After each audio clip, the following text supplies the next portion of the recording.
प्रधानमंत्री कहते हैं, अगर हम कथनी देखें, पहले करनी पे मैं बाद में आऊंगी, अगर हम कथनी देखें तो प्रधानमंत्री कहते हैं न खाऊंगा न खाने दूंगा। Implicit in that is centralisation of power, that मैं भ्रष्टाचार मैं देख लूंगा। किसी एक महिला को किसी एक रिमोट एरिया में राशन नहीं मिल रहा, पेंशन नहीं मिल रही है, तो प्रधानमंत्री कैसे देखेंगे? Unless there are institutions and systems and frameworks in place, it's impossible and we know that. Bhopal के पास एक्स्ट्रा जुडिशियल किलिंग्स हुई और लोगों ने सवाल पूछे। जब सवाल पूछे तो एक union cabinet minister, I am not going to name him, stood up and said, यही प्रॉब्लम है हमारे देश में कि आज ये सवाल पूछने का कल्चर आ गया है। There is a culture of questioning in the country which has come and that is the problem. You must trust us, you must trust the government to do what it has to do and it trust that we will do the right thing। हमें vote देके चुना गया है, इतने बहुमत से चुना गया है, तो आप हमें ट्रस्ट करिए, हमें काम करने दीजिए। मेरे ख्याल से ऐसा विचार द आइडिया ऑफ इंडिया को जिस तरीके से वायलेट करता है, उससे ज्यादा मैं नहीं सोच सकती कि there can be any violation of it. And I want to say that ये केवल कथनी नहीं है, आप करनी देख लीजिए सरकार की, उसमें स्पष्ट नजर आ रही है यही थॉट। 3 तरीके के प्रहार हैं हमारे देश में आज, ये जो सवाल पूछना और जवाब मांगने का जो सिलसिला है और अधिकार है हमारा, उसके ऊपर पहली चीज, जो सवाल पूछता है उसी पर प्रहार हो रहा है। Anyone who questions is today being targeted. हमारे देश में 90 से ज्यादा लोग हैं जिनकी हत्या कर दी गई है क्योंकि उन्होंने आरटीआई एप्लीकेशन डाल के भ्रष्टाचार या अनियमितताएं निकाली हैं। वो पहले भी होता आया, हो रहा है, पर उसी कारण एक विसल ब्लोअर प्रोटेक्शन कानून की मांग की गई उन्हीं लोगों से जो सूचना के अधिकार की मांग करते हैं और इस्तेमाल करते हैं। और आप में से कई लोग जानते भी नहीं होंगे कि 2014 में जब लोकपाल बिल पास हुआ, साथ ही में विसल ब्लोअर प्रोटेक्शन बिल भी पास हुआ। इसीलिए हुआ कि जो लोग सवाल करते हैं अनियमितताओं को, भ्रष्टाचार को, ह्यूमन राइट्स वायलेशंस को उजागर करते हैं, उनकी प्रोटेक्शन हो सके। 2014 से आज तक उस कानून को ऑपरेशनलाइज नहीं किया गया।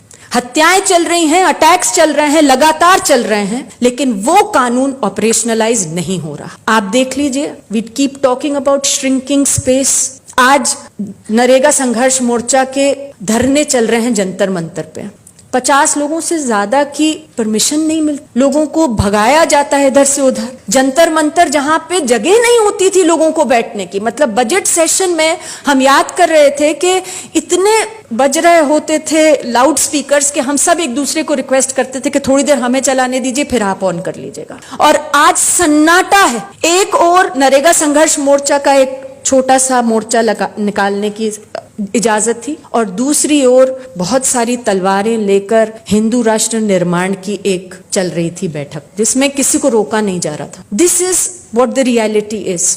और जो सवाल पूछ रहे हैं वो सब जान रहे हैं कि हम आज सवाल पूछ रहे हैं, कल हमें एंटी नेशनल भी बोला जाएगा, हमें सेडिशियस भी बोला जाएगा, हमारे ऊपर मुकदमे भी होंगे, ईडी के रेड्स भी होंगे, सीबीआई के भी अजीब अजीब हर रोज नए नए केसेस होंगे, और साथ ही में हमें यूएपीए जैसे कानूनों में अंदर भी बंद किया जाएगा।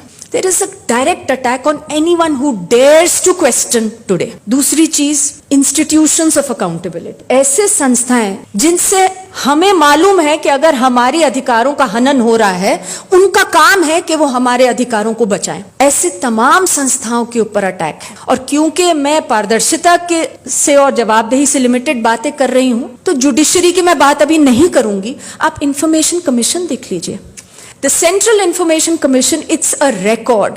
2014 मई से not a single information commissioner has been appointed to the Central Information Commissioner till people have approached the courts. जितनी बार वैकेंसीज आ रही हैं, रूटीन वैकेंसीज हैं सेंट्रल इंफॉर्मेशन कमीशन में, लेकिन किसी की नियुक्ति नहीं होती। इंतजार होता है कि लोग जाएं और उच्चतम न्यायालय तक जाएं और फिर हम करेंगे अगर करना होगा तो। और ये किसी एक इंस्टीट्यूशन का हाल नहीं है। जितने भी इंस्टीट्यूशंस हैं जिनका काम है सरकार पे निगरानी रखना, उसकी सत्ता जो हमारे संविधान में जिसकी कल्पना की गई है वो उसके बियॉन्ड ना जा सके, उसको उसमें सीमित रखना दायरे में, उन सब को तहस नहस किया जा रहा है।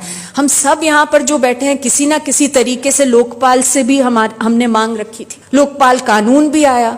द करंट गवर्नमेंट के the party came to power on the plank of anti corruption, ये कहते हुए कि हम तो अब लोकपाल ले आएंगे और देश की सूरत बदल देंगे और भ्रष्टाचार मुक्त भारत बना देंगे। 2014 में कानून पास हुआ, 2019 तक किसी एक लोकपाल की नियुक्ति नहीं हुई।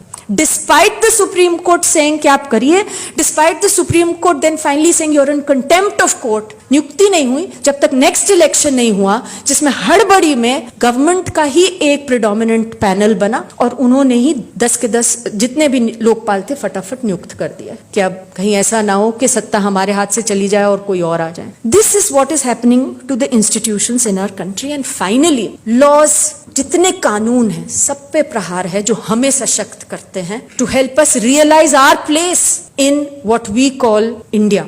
आप देख लीजिए, सूचना के अधिकार कानून को 2019 में पूरी तरह से उस पर प्रहार हुआ।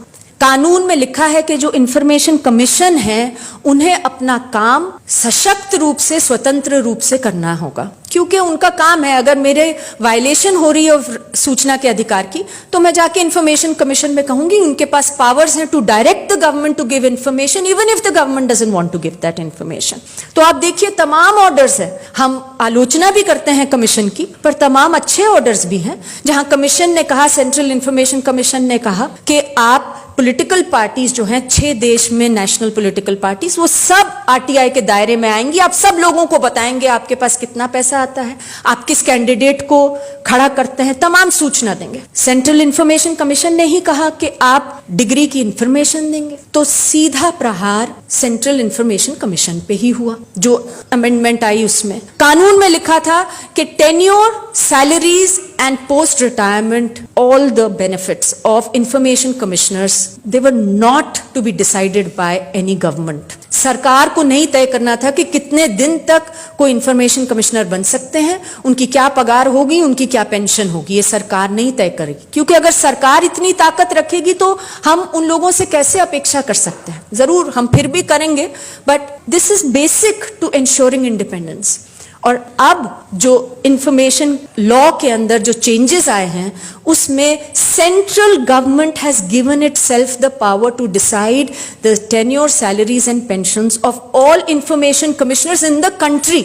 मतलब आप सेंट्रल इंफॉर्मेशन कमीशन में बैठे हो या किसी स्टेट इंफॉर्मेशन कमीशन में बैठे हो, आप ये सोच के ही अपना ऑर्डर दीजिए कि आपकी पोस्ट रिटायरमेंट और आपकी सैलरी और आपकी सब कुछ सेंट्रल गवर्नमेंट तय कर रही है। तो ये आप समझ सकते हैं किस भावना से और इंटेंशन से किया जाता है। लोकपाल कानून में लोकपाल को नियुक्ति नहीं हुई, लेकिन एक चेंज, अमेंडमेंट इमीडिएटली ले आए, वो ये थी कि एसेट और लायबिलिटीज जो पब्लिक सर्वेंट्स हैं उनके परिवार के will be put up for people to see. That provision has been done away with, it has been completely diluted.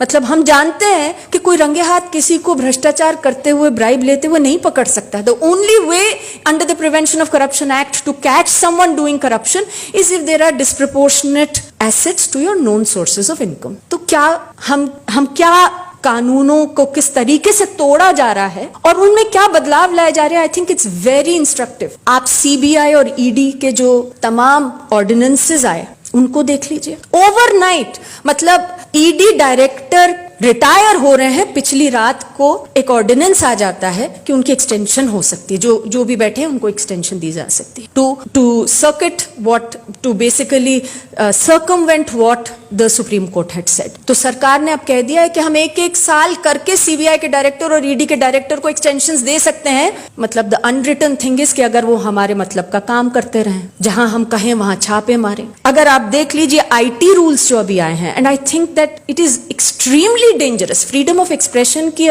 Aditya ji ने बात करी, मतलब जो आईटी रूल्स आज आए हैं उसमें अब सेंट्रल गवर्नमेंट तय करेगी कि फेक न्यूज क्या है। तो अगर हम आज कौन सी मीडिया रह गई है जो हमारी बात रखती है? सोशल मीडिया पे तो हम अपनी बात रख सकते हैं, और अब हमें यह समझना है कि सेंट्रल गवर्नमेंट किसी को नियुक्त करेंगे जो देखेंगे और कहेंगे ये फेक कह रही हैं कि सही कह रही हैं, और फेक कह रही हैं तो इन पे एक्शन लीजिए। So it's completely finishing whatever was left of free speech and expression and media. And finally जो डेटा प्रोटेक्शन कानून अब सरकार लाने की कोशिश कर रही है उसमें तो उन्होंने सीधा कह दिया है कि अब आरटीआई कानून को ही आप अमेंड कर दीजिए और कोई भी सूचना ऐसी हो जो किसी पर्सन से रिलेटेड हो वो मत दीजिए। तो मुझे कैसी सूचना चाहिए भाई? मुझे तो यही सूचना चाहिए ना कि किस पर्सन ने पैसे लिए और लोन लेके फरार हो गए।